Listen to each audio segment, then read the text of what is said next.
भाई भाई से प्रेम बना रहने देना। थोड़ा सा ये जीवन है परीक्षित जी, इस जीवन में भाई भाई को नष्ट करने में लगा हुआ है। मैंने देखा परीक्षित जी, वो प्रेम, वो वात्सल्य, वो स्नेह कहाँ चला गया। नारद बाबा ने एक दिन नारायण से सवाल किया था कि भगवान आप एक दिन में कितनी बार हंसते हो? तो नारायण बोले हम एक दिन में 2 बार हंसते हैं। बोले कब कब हंसते हो? बोले एक बार तो मैं तब हंसता हूँ जब दुनिया में कोई मर जाता है, और दूसरी बार हम तब हंसते हैं जब पृथ्वी माँ हंसती है। तो नारायण भगवान से नारद ने कहा भगवान पृथ्वी माँ भी हंसा करती है? बोले हाँ। एक खेत की मेड़ पर जब 2 भाई खड़े होते हैं, एक कहता ये जगह मेरी है, दूसरा कहता तेरी नहीं मेरी है। वो कहता हम तुझे जिंदा नहीं छोड़ेंगे, वो कहता हम तुझे जिंदा नहीं छोड़ेंगे। तब पृथ्वी माँ हंसती है और कहती है मूर्खो, तुम मेरे पीछे लड़े लड़े मरे जा रहे हो। तुम कहते हो ये मेरी है, ये मेरी है, मैं किसी की नहीं हूँ। ना जाने तुम जैसे कितने आए हो, कितने हमें चले गए। और ये सत्य है बहनाओ, न जाने कितने आए और कितने इस पृथ्वी में समा गए प्यारे, कि चले गए नंबरदार रुक ना पाए ठेकेदार। बड़ी बड़ी रियासत के जमींदार चले गए।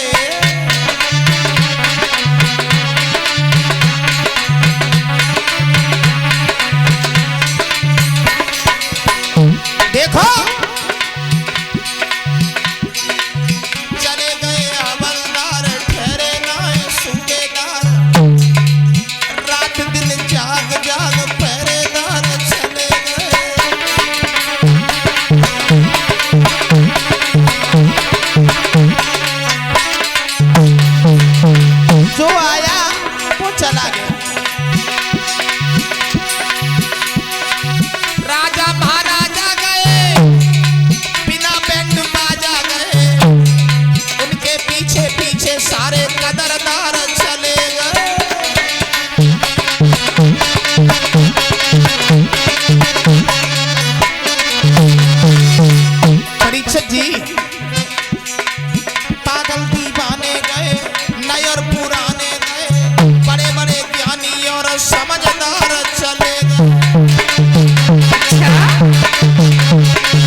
लेकिन जाने कहाँ चले गए।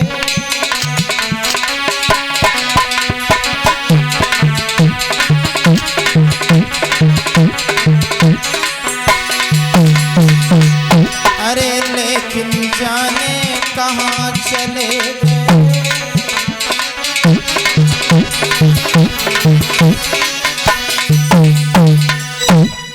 संसार में जो परीक्षित जी आता है उसका मरण भी निश्चित है। छोटी छोटी बातों पर हम आप लोग कभी झगड़े न करें। आइए परीक्षित जी कथा प्रसंग की ओर।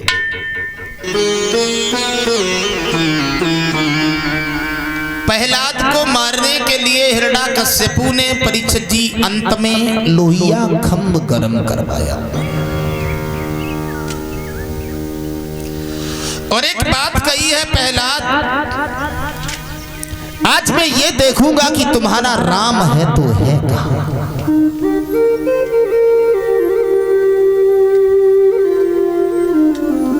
परीक्षित जी लाल खम्भ को निहार करके प्रहलाद की आंखों से आंसू निकल पड़े। सोचने लगे प्रहलाद इतना लाल खम्भ हम कैसे भेटेंगे। लेकिन परीक्षित जी परम पिता परमात्मा की नजर अगर हो जाए तो जिंदगी बदल जाएगी। प्रहलाद आगे बढ़े, भगवान ने परीक्षित जी चींटी का रूप बना लिया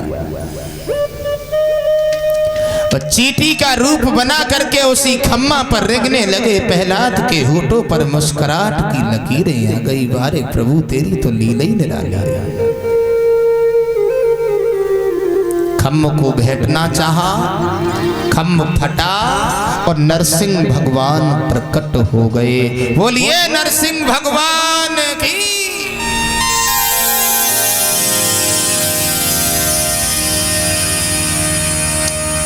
नरसिंह भगवान ने परीक्षित जी राक्षस हिरण्यकश्यपु को गोद में उठा करके बीच दहरी पर रख लिया। राक्षस बोला कौन हो तुम? भगवान बोले हम तेरे बाप। गलत बात। क्यों? भगवान बोले तेरी मौत। राक्षस बोला क्या बुद्धि खराब है तुम्हारी, तुम हमें कभी नहीं मार पाओगे। भगवान बोले क्यों नहीं मार पाएंगे? बोले हमारे पास बहुत सारी वरदान है। हमने वरदान मांगा था ना, हम ऊपर मरे ना नीचे मरे। भगवान बोले तो ऊपर है? बोले ना। नीचे है? बोले ना, गोद में बैठा हुआ। राक्षस बोला अभी भी नहीं मार पाओगे, हमने वरदान मांगे ना, हम अंदर मरे ना बाहर मरे। भगवान ने बीच दहरी पर रख दिया। राक्षस बोला अभी भी नहीं मार पाओगे, क्यों? बोले हमने वरदान मांगा था ना, हम नर से मरे ना पशु से मरे। भगवान बोले हम नर हैं? बोले ना। पशु है? बोले ना। बोले तुम तो दोनों मिक्सचर हो। बोले अब तो तेरी मृत्यु है। राक्षस बोला अभी भी नहीं मार पाओगे, क्योंकि हमने वरदान मांगा था साल के 12 महीना में हमारी मृत्यु ना हो। भगवान ने परीक्षित जी एक एक तिथि घटा बढ़ा करके लौंद का महीना तैयार किया था। राक्षस बोला तुम अभी भी नहीं मार पाओगे, हमने वरदान मांगा ना तेग से मरे ना तलवार से मरे। परीक्षित जी भगवान के पास न तेग है न तलवार है, बड़े बड़े नाखून। बा भाई बा। हर दिन भी न रहा और रात भी न थी, और संध्या का समय सुहाना है। वह खलहर नर के हाथों में भोला की तरह भुलाना।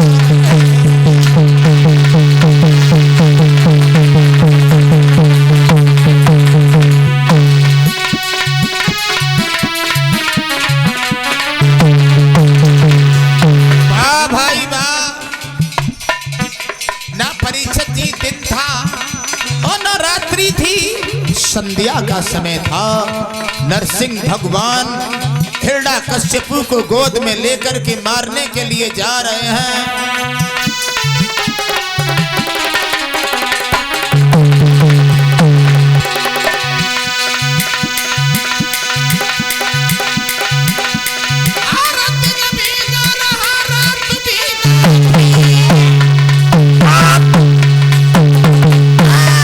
और संध्या का समय सुहाना है।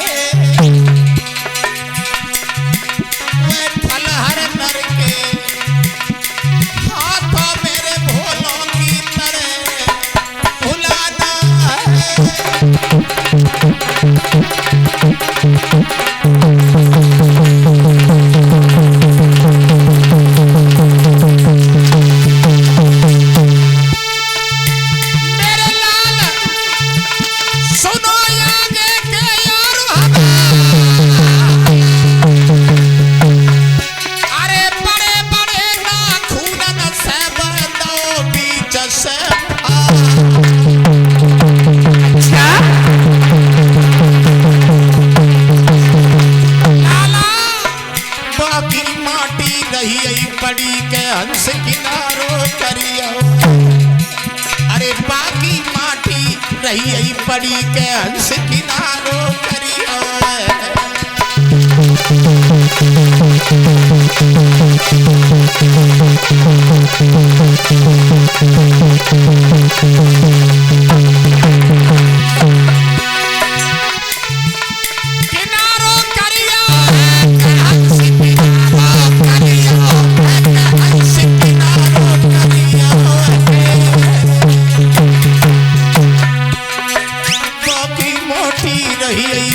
के सुवनायु परौरिया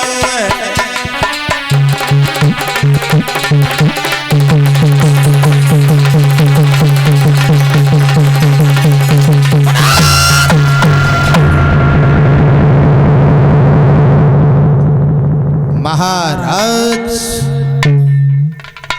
नरसिंह भगवान ने उस राक्षस को परीक्षित जी बड़े बड़े नाखूनों से बीच से फाड़ दिया। उसका मांस शेर और चीतों को डाल दिया। प्रहलाद के सामने जाकर के परीक्षित जी नरसिंह भगवान हाथ जोड़ के खड़े हो गए। प्रहलाद, क्षमा करना, हमें आने में बहुत वक्त लग गया।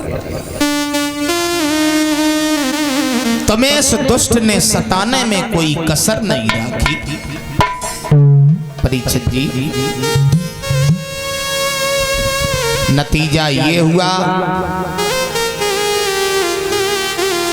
प्रहलाद से कहा है कुछ वरदान मांग लो, तो प्रहलाद बोले हमें कुछ नहीं चाहिए, अगर देना चाहते हो तो आप हमें एक वरदान दो, हमारे पिता को परम धाम प्राप्त हो जाए। देखिए, प्रहलाद ने अंत में मांगा तो अपने पिता के लिए ही मांगा। भाइयों, क्षमा चाहेंगे, पुत्र पिता का एहसान कभी चुका नहीं सकता, भले ही पिता कितना भी दुराचारी हो। चमड़ी की जूतियां भी बना करके अगर माँ और पिता के चरणों में डाल दे तो हम आप उस माता पिता के एहसान से तब भी उड़ नहीं हो पाएंगे। इन माता और पिता ने हमारे आपके लिए क्या नहीं किया। प्रहलाद को परीक्षित जी भगवान ने एरिच का राजा बनाया। भगवान वहां से अंतर ध्यान हो गए। ये परीक्षित जी राक्षसों के वंश की कथा थी। अब आप लोग सूर्य वंश की कथा श्रवण करेंगे। सूर्य वंश में बड़े बड़े महान प्रतापी राजा हुए।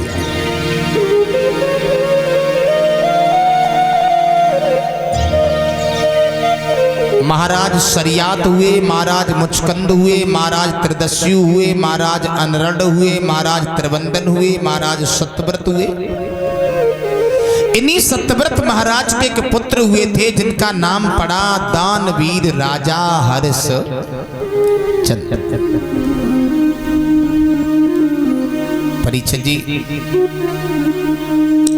हरिश्चंद्र महाराज बड़े ही सत्यवादी राजा थे, लेकिन साथ साथ हम आपको यह भी बता देना चाहते हैं कि हरिश्चंद्र कितना झूठ बोलने वाला राजा इस दुनिया में कोई नहीं हुआ। ये हरिश्चंद्र परीक्षित जी बहुत बड़े झूठा राजा थे, इसके बाद में सत्यवादी हुए। परीक्षित जी बोले ये कथा हमें बड़े विस्तार से श्रवण कराओ कि हरिश्चंद्र महाराज परीक्षित जी झूठ काय को बोले, क्यों बोले। एक शंका और है, हरिश्चंद्र सत्यवादी तो हुए, लेकिन सत्यवादी होने के बाद इनके जीवन में कितनी बड़ी मुसीबतें आई। इससे पहले महाराज हरिश्चंद्र झूठा राजा थे। परीक्षित जी, अयोध्या के रहने वाले महाराज हरिश्चंद्र,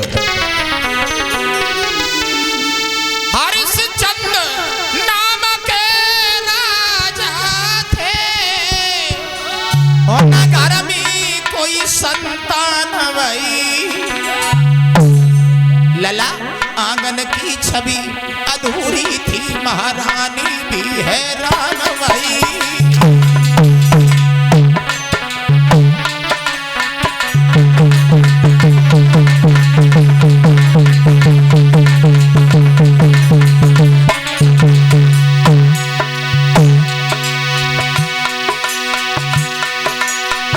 परीक्षित जी, अयोध्या के रहने वाले महाराज हरिश्चंद्र ये भी संतानहीन थे। संतानहीन माफी चाहेंगे मेरे प्यारे बुजुर्गों, इनके आंगन में कोई संतान पैदा नहीं हुई। गौर करें सभी लोग।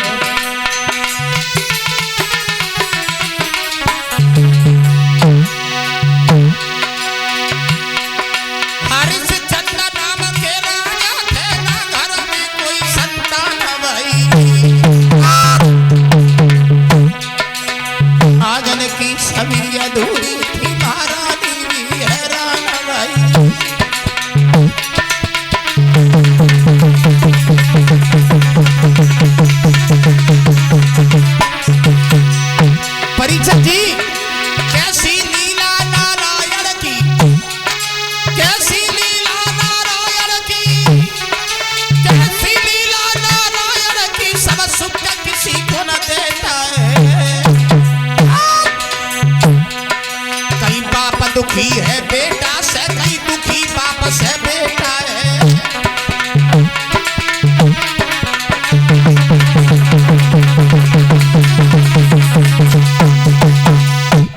हरिश्चंद्र जो अयोध्या के रहने वाले थे, जिनके आंगन में परीक्षित जी पत्नी का नाम था तारा, लेकिन ये भी संतानहीन थे। इनके आंगन में कोई संतान अवतरित नहीं हुई।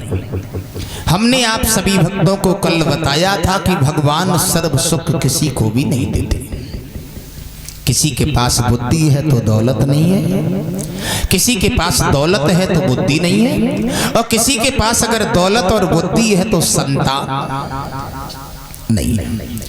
एक न एक परीक्षित जी कष्ट हर इंसान के पीछे लगा हुआ है। कहते थे परम पूज्य गुरुदेव, आज के संसार में कोई न सुखी है, और किसी न किसी बात से हर कोई दुखी है।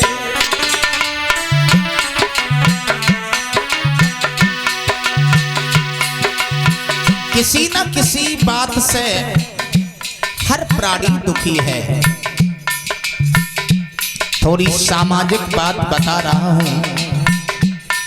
एक न एक कष्ट हर किसी के पीछे लगा हुआ है। भाइयों,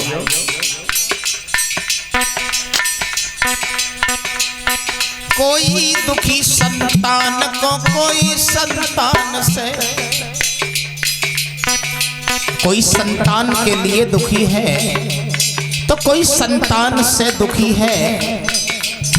प्यारे भक्तों, कोई दुखी संतान को कोई संतान से, कोई दुखी अपमान से कोई सम्मान से। कोई अपमान से दुखी है तो कोई सम्मान से दुखी है। लेकिन परीक्षित जी, आज की दशा वो है जो परीक्षित जी हर परिवार दुखी है। क्यों? घर घर में आजकल की महंगाई मारी गई। देखिए, घर घर में आजकल की महंगाई मारी गई। घर गेहूं मिले उधार तो पिसाई मारी गई। देखिए, कर्मचारी लोगों की सफाई मारी गई। फैशन के दौर कपड़ा की सिलाई मारी गई। बच्चों से लेके बूढ़ों की दवाई मारी गई। और बाकी जो बचा तो ये जुदाई मार गई।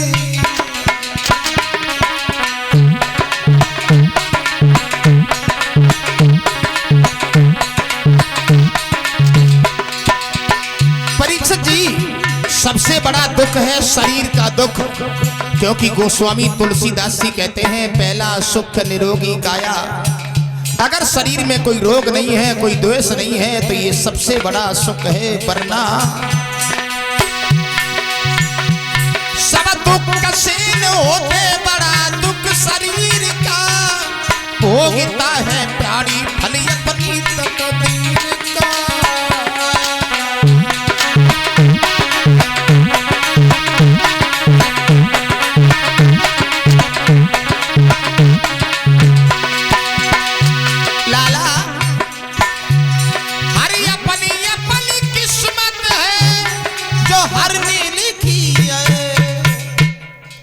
किसी न किसी बात से हर कोई दुखी है।